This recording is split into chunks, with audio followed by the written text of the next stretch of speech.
Hello, I'm Dan Robinson with FPTV, here today with Richard S. Drake and Chuck Roberts, producers of On the Air with Richard S. Drake, celebrating 25 years on Fayetteville Public Access Television, July the 1st. 25 years. 25 years. Thank you, gentlemen, for joining me today. It's a pleasure to be here. I bet it's a little odd to be on the other side. It is kind of funny to be a guest rather than the person asking the questions. So tell us about the show, On the Air with Richard S. Drake. How would you describe it? It's like this. I have a low threshold of boredom. So the show is going to vary wildly from week to week. It's an interview show, but it's like I read the papers and I see who interesting guests might be, but I don't like to have the same type of show 2 weeks in a row.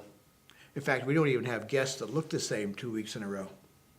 Wow. So the casual viewer doesn't turn on TV and say, oh, I saw that one. Right. So you guys, after 25 years, you do have a wide repertoire of interviews to choose from. Yeah. And you do put those together in new mixes for people to be able to see those in different lights with topics and whatnot? Yeah. Now, Chuck's been my director, gosh, 10 years now? Probably. I'm trying to think of when I joined up. Was it 05 or was it It was earlier? 06. 06, I think. 06. Okay. No, maybe it was 04. Because you had kind of stopped doing the show for a while. Because I got sick. You I got for a sick. few months. You got out of the hospital. You were talking about wanting to do it again. Yeah, And that was when we started. yeah. Wow. It started out as a call-in show. Oh, wow. And there was this great guy on Fayetteville Open Channel back in the 1980s, Peter Harkins, and he would just sit behind a desk with a typewriter, and he would take all calls that came in and talk to anybody.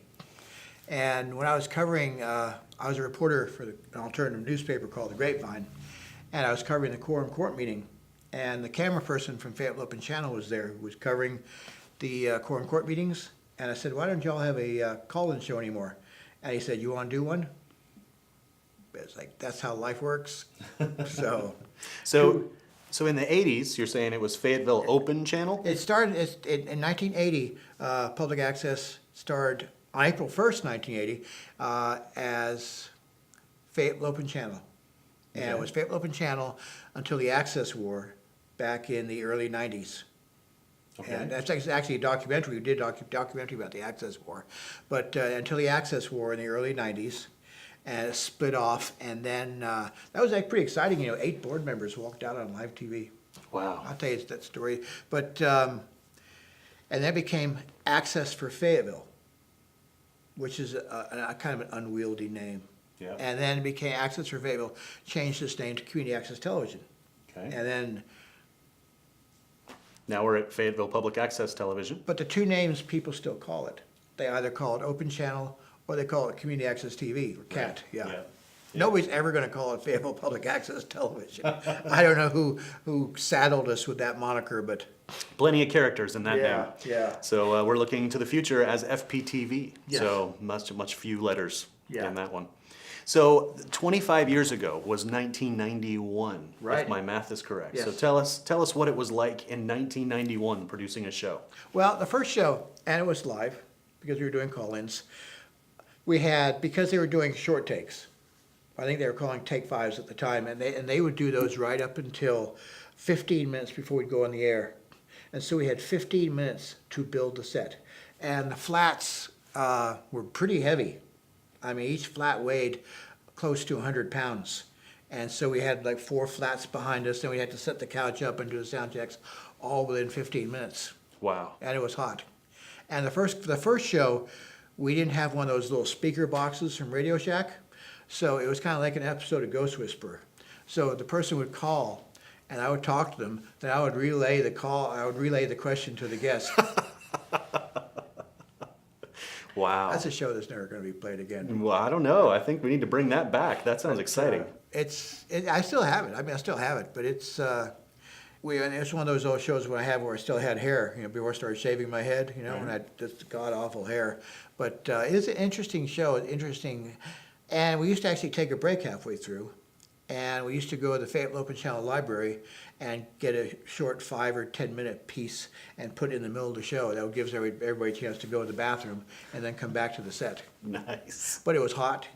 because we couldn't run the air conditioner, Yeah. and everybody was just sweltering in the heat. And on live TV, you take the chance, walls fall down, Right. things fall off the wall. Wow. So formats. Talk to us about what are the formats you guys have been through. Okay, well, you've been with me since the early 2000s, so we never did call-ins at that point, did we? No, we didn't do call-ins. Big thing as far as what I've seen from when I started doing stuff down here back in the mid to late 90s up till now is kind of the whole change of look, which was Yeah. kind of maybe something our hand was kind of forced on that rather than a conscious decision we made. Well, actually, we did call-ins for a while, for 3 years, and it was pretty exciting. But after a while, you realize that like talk radio, the same group of people are calling every week. You've got like 6 or 7 committed callers, and I don't care if it's television or radio, that's what you get. And then you're talking, and you're having a good conversation, and then somebody calls and says, "What are you talking about?" What are y'all doing? Yeah, or they ask and answer a question. They ask a question that's been asked and answered 10 minutes before. Mm-hmm. So it really, there was a brouhaha over live call-ins because there was some frat guys who had a show and they were lighting farts on the air and giving out women's phone numbers. So That doesn't sound like cliche public access at all. no, that put the kibosh on live call-ins for a while. And so we started doing taped, and after a while we realized this is much better because we can concentrate on just pure conversation. Nice. And of course, you get the people who enjoy popping off of the occasional obscenity. Right. And so you have that buffer there when it's Yeah, taped. but the best thing to do is just ignore it, act like it never happened. Right. But we've made a lot of changes to the show over the years, haven't we? Yeah, a little bit. Like I said, a lot of it was kind of a case of our hand being forced. I mean, this guy actually taught my first studio class when I started coming down here. Wow. And we were taught how to construct a set, and we used a lot of the old flats, and we did some volunteer time, I think, on the air back before I actually joined the show officially. But we, I don't know, we used to have all the flats, and we had a big fireplace, and we had the whole setup. And It was an elaborate set. It sounds like it with a fireplace. Yeah, and I taught studio for 6 years. set construction was a big part of it back then. It was, but it got to the point really where at the end, one person could build a set in 20 minutes. Wow. Because the flats were a lot lighter, so you could handle them a lot easier, and you knew where everything went. So Chuck, you were associated with another iconic and somewhat legendary show here on Public Access, Abbey of the Lemur. Yeah. Yeah, I kind of vaguely remember that guy. Freak had dreads down to his knees. I think he may have brain damage or something. So yes, that had quite the legacy on Public Access. I think it was a source of a complaint or two. There were a couple of people who weren't liking it. Yeah.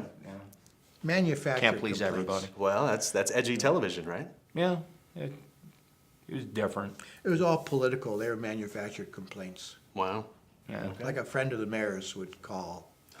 And it was like, call in with a complaint, so. Right. Mm-hmm. So in 2000, I guess there was a landmark of some sort. Yes, 20 years on the air, and I've been going, I have in my garage, the archives for Public Access for the last 25 years or so. Wow. And I've been going through them slowly because you have to go through it page by page by page because kind of like being an amateur historian. But one of the things I came across was a proclamation from the mayor of Fayetteville, Fred Hanna, who is no particular friend of Public Access. Right. But he did sign this proclamation, which is honoring Public Access for being on the air for 20 years. So I want to That's give this amazing. to you. Oh, well, thank you very much. We appreciate you holding on to that, and it's going to be nice to hang this in our newly remodeled facility. It is very pretty. It's very nice. It is. It's going to be beautiful. So tell us about what you see the future of Public Access being. As veterans of Public Access, what would you like to see the future of Public Access being? Well, I'm tremendously excited by the fact that we're on the internet. Mm-hmm. And I like the fact that classes are free. I really like the fact classes are free. I wish that the city of Fayetteville would expand and allow people from other communities once again to take classes here as we did for decades. And I think that would expand our, not only our viewership base, but our base of producers. But I think the internet, using the internet and promoting shows on the internet is a great way, is a great thing for public access. Of course, we also have to remember that its main focus still is television. And how people judge us is by what they see. They don't care about the behind-the-scenes political battles. I'm not sure if more people watch us on the internet or on television now, but I know I check public access every hour. Wow. And we appreciate that. Yeah, just so I can call in and whine about something. If something's not working. Yeah, but I think its main focus is still TV, but I'm just very excited about the internet. Well, we're excited about it too. Last year we had people watch in 49 out of 50 states. Wow, And not people, bad. Yep, everywhere but North Dakota. But they don't have internet yet there. Well, so. maybe we should urge them to secede. There's They just got and that mountain. it's real nice that people can edit on their own machines now at home Yeah. and use their own equipment. Yes, that was a big change over. There was definitely the era where the only place that video could be worked on would be at the facility. And Marvin Hilton, one of our first cable administrators, was really big into promoting that people could use their equipment at home and edit at home. Wow. And he's never really gotten any kind of credit for pushing that. So I just wanted to mention Marvin today. Very nice. If I were to describe your style of like news and then also the show in general, you definitely utilize satire and sarcasm in your methodology. On occasion, yeah, but it's also a straight conversation too. And I Exactly. think you can draw more flies with honey than vinegar. Right? And even though I get a lot of people, we used to get a lot more people who were opposed to me politically. Mm-hmm. But it's like I'm on a blacklist now with some Yeah. groups. Yeah, you're on the don't. Don't go on Richard Drake's show. Yeah, just say I was gonna try to draw some parallel about the don't fly list. You know, Yeah. don't guest list or something. Because we are straight in a conversation, but I don't like it when liberals or conservatives throw cliches at me. I hate it. I despise it because it's like cliches are it's like intellectual shorthand. And as for a lot of people, it's like, well, I think they're on talk radio where no one's going to challenge them. And if people want to throw cliches at me, I'm just going to be a little bit upset.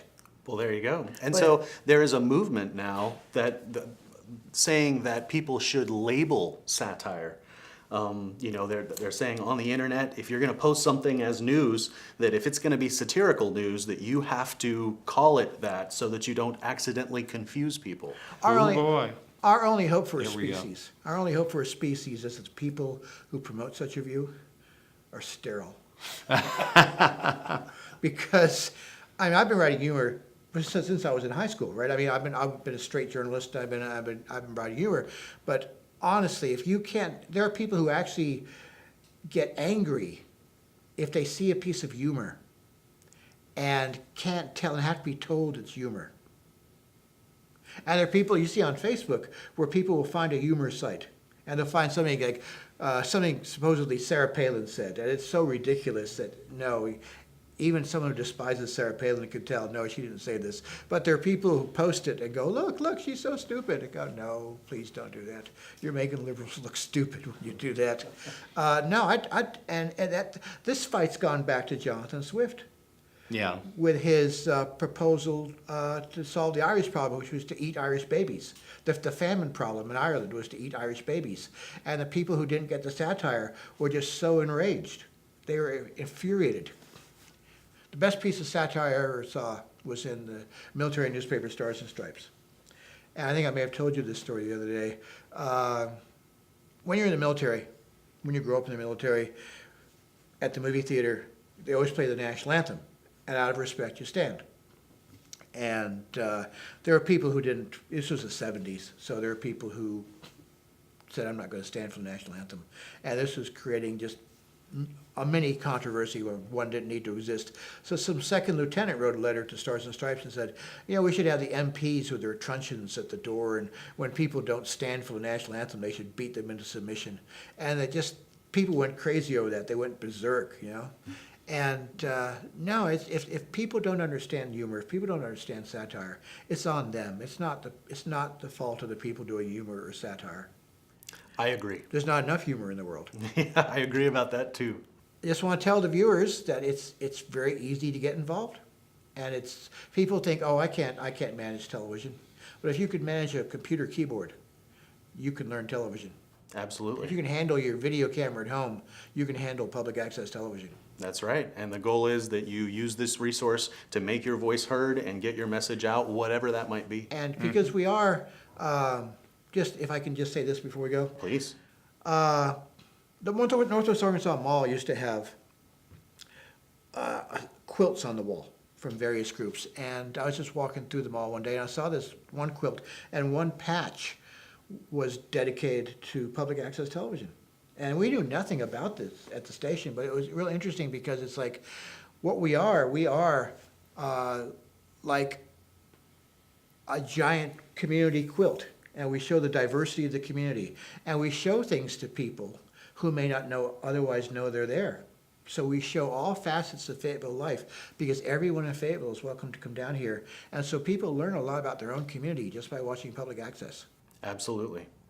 And people can check out On the Air with Richard S. Drake on the Fayetteville Public Access Television YouTube channel. That's right, on the infernal internet. That's Where right. we are, They yes. can subscribe and see the new episodes and definitely look back and see Yeah. the history that you have captured so well. Even the shows with bad hair. That's right. Well, I want to congratulate you guys on 25 years. I want to thank you for all of your contributions to Fayetteville Public Access Television in all of its incarnations over the last 2 It's decades. been a lot of fun. Thank you again, gentlemen. We appreciate it. Dan, thanks very much for having us. You bet. Thank And you. thank you for watching Fayetteville Public Access Television.